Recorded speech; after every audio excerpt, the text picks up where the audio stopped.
कैसे हैं आप सभी। आई होप आप सभी अच्छे होंगे, स्वस्थ होंगे। तो आप अपने बोर्ड एग्जाम 2025 की तैयारी कर रहे होंगे। आज की जो वीडियो है मोस्ट ऑफ इम्पोर्टेंट होने वाली है। जितने भी विद्यार्थी 4 मार्च को साइंस का पेपर देने वाले हैं उनको चाहिए कि ये वीडियो लास्ट तक देखें। आज की इस वीडियो में क्लास 10 साइंस में 2025 बोर्ड एग्जाम से रिलेटेड जो वेरी इंपॉर्टेंट क्वेश्चन है, कह सकते हैं आप, है ना, जो मोस्ट इंपॉर्टेंट क्वेश्चन है वो ऑब्जेक्टिव क्वेश्चन बताएंगे, है ना। ऑब्जेक्टिव क्वेश्चन जैसा कि आप सभी जानते हैं 20 नंबर में जो ऑब्जेक्टिव क्वेश्चन है वो आपके बोर्ड एग्जाम में बनते ही हैं, है ना।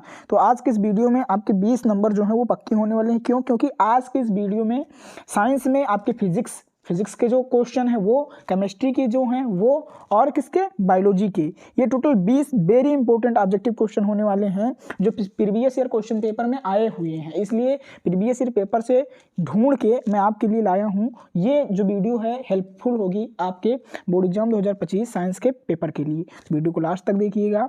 तो आइए शुरुआत करते हैं। जो हमारा पहला क्वेश्चन है वो क्या है? पहला क्वेश्चन है, एक दर्पण किसी वस्तु का सीधा प्रतिबिंब बनाता है ना।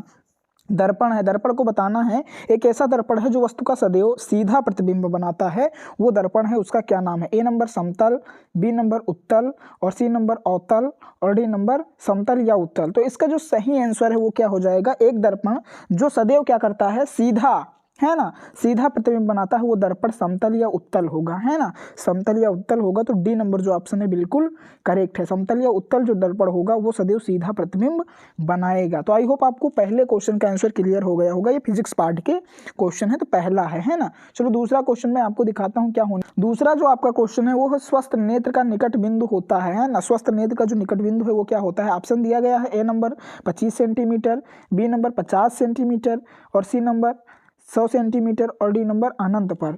तो जो स्वस्थ नेत्र का कह सकते हो आप निकट बिंदु है वो 25 सेंटीमीटर होता है। 25 सेंटीमीटर निकट बिंदु है एक स्वस्थ नेत्र का, है ना। तो ऑप्शन ए बिल्कुल करेक्ट है दूसरे नंबर क्वेश्चन का। चलो मैं तीसरा क्वेश्चन दिखाता हूँ। चंद्रमा से देखने पर आकाश दिखाई देता है। जो चंद्रमा है वहां से देखने पे आकाश कैसा दिखाई देता है? तो आपको बताना है चंद्रमा से देखने पे आकाश का जो रंग है वो कैसा दिखाई देता है। ए नंबर बैगनी, बी नंबर नीला, सी नंबर काला, और डी नंबर सफेद। तो चंद्रमा से देखने पर जो आकाश दिखाई देता है वो काला होता है, तो जो सी नंबर ऑप्शन है बिल्कुल करेक्ट है। चंद्रमा से देखने पर आकाश का रंग कैसा दिखाई देगा? काला दिखाई देगा, तो सी नंबर ऑप्शन बिल्कुल करेक्ट है 3 नंबर क्वेश्चन का। चलो चौथा दिखाता हूं। एम्पियर सेकंड किसका मात्रक है? चौथा क्वेश्चन क्या है?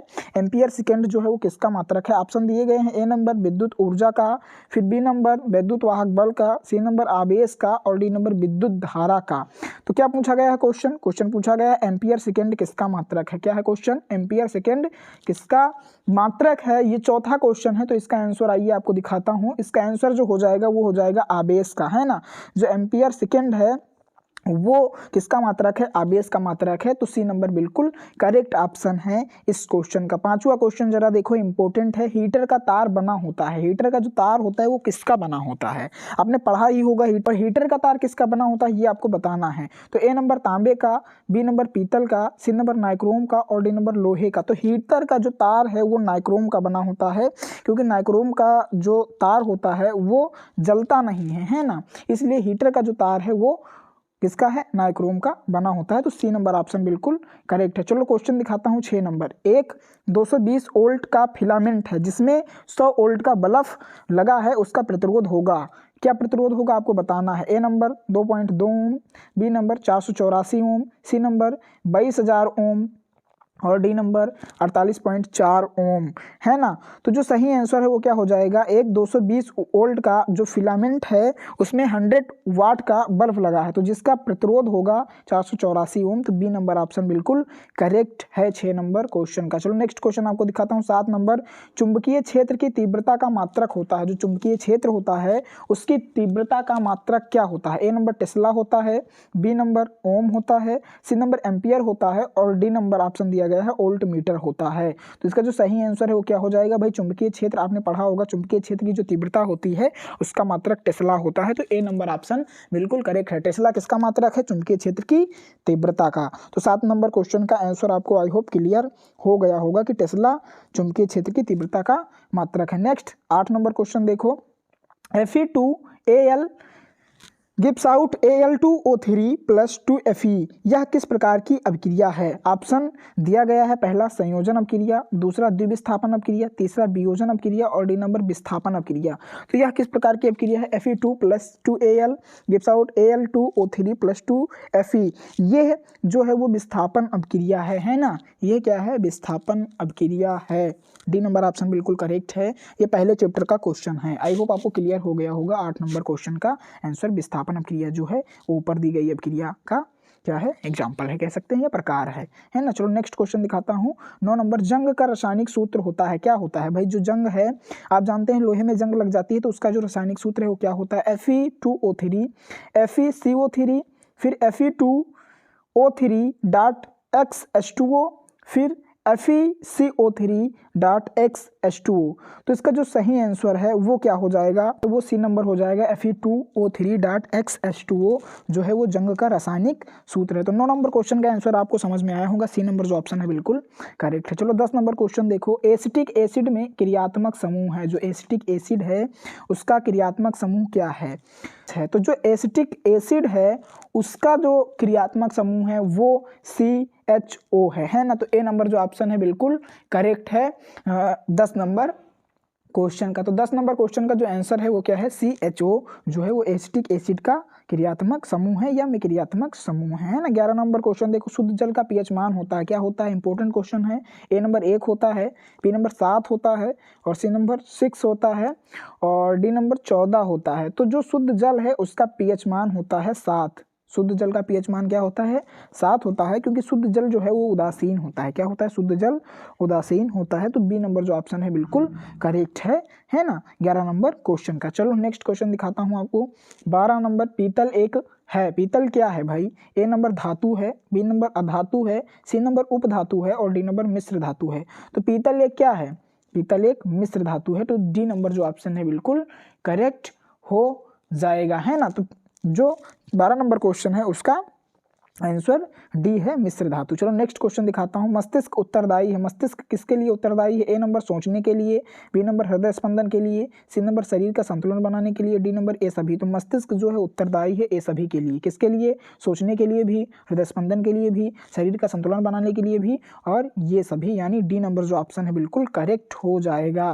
13 नंबर क्वेश्चन का मस्तिष्क उत्तरदायी है सोचने के लिए भी, हृदय स्पंदन के लिए भी और शरीर का संतुलन बनाने के लिए। चलो 14 नंबर क्वेश्चन देखो। रक्त का रंग लाल किसके कारण होता है? जो रक्त का रंग लाल होता है वो किसके कारण होता है? ए नंबर हीम के कारण, बी नंबर न्यूक्लिक अम्ल के कारण और सी नंबर विटामिन सी के कारण और डी नंबर पोटेशियम के कारण। तो रक्त का जो रंग है वो लाल होता है हीम के कारण, हीम का मतलब हीमोग्लोबिन के कारण, है ना। तो ए नंबर जो ऑप्शन है बिल्कुल करेक्ट है 14 नंबर क्वेश्चन का। आई होप आपको क्लियर हो गया होगा। रक्त का जो रंग है वो लाल हीमोग्लोबिन के कारण होता है या हीम के कारण होता है। चलो नेक्स्ट क्वेश्चन 15 नंबर। मेंडल के अनुसार मटर के बौने पौधे का जीनोटाइप होता है। मेंडल जो हैं उनके अनुसार बौने पौधे का जीनोटाइप क्या होता है? कैपिटल टी और टी, फिर है यहाँ पे भी बी नंबर कैपिटल टी और टी, फिर सी नंबर स्मॉल टी और स्मॉल टी टी, है ना, और D number small T capital T. तो इसमें जो सही आंसर है बौने पौधे के लिए वो सी नंबर हो जाएगा। स्मॉल टी और टी जो है वो जीनोटाइप है किसका? बौने पौधे का, है ना। मेंडल के अनुसार मटर के पौधे की बात की जा रही है। 16 नंबर क्वेश्चन देखो। 16 नंबर क्वेश्चन है मेंडल का प्रायोगिक पौधा था। ए नंबर मीठा मटर, बी नंबर उद्यान मटर, सी नंबर सरसों और डी नंबर गुड़हल।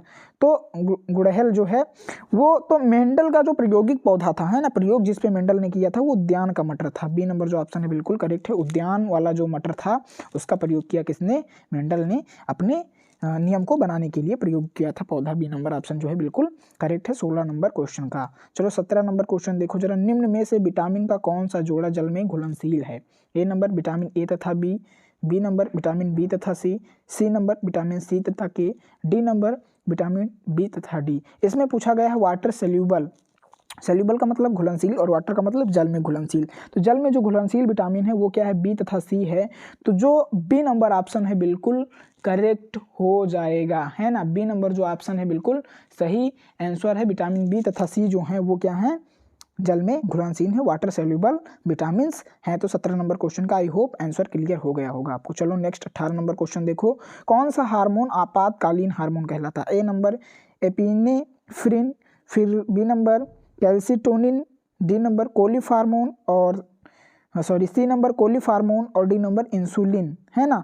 तो जो इसका आंसर है वो क्या हो जाएगा, ए नंबर हो जाएगा एपिनेफ्रिन, जो है वो आपातकालीन हार्मोन कहलाता है। 18 नंबर क्वेश्चन का आंसर जो है वो ये नंबर हो जाएगा। चलो 19 नंबर क्वेश्चन देखो, डीएनए के रज्जु किसके द्वारा जुड़े होते हैं। ए नंबर पेप्टाइड बंध के द्वारा, फिर है बी नंबर किसके द्वारा भाई, बी नंबर सहसंयोजी बंध के द्वारा, और सी नंबर ग्लाइकोसाइडी बंध के द्वारा, और डी नंबर हाइड्रोजन बंध के द्वारा। तो जो डीएनए होते हैं, डीएनए के जो रज्जुक होते हैं वो किसके द्वारा जुड़े होते हैं, वो हाइड्रोजन बंध के द्वारा जुड़े होते हैं। तो डी नंबर जो ऑप्शन है बिल्कुल करेक्ट है ना।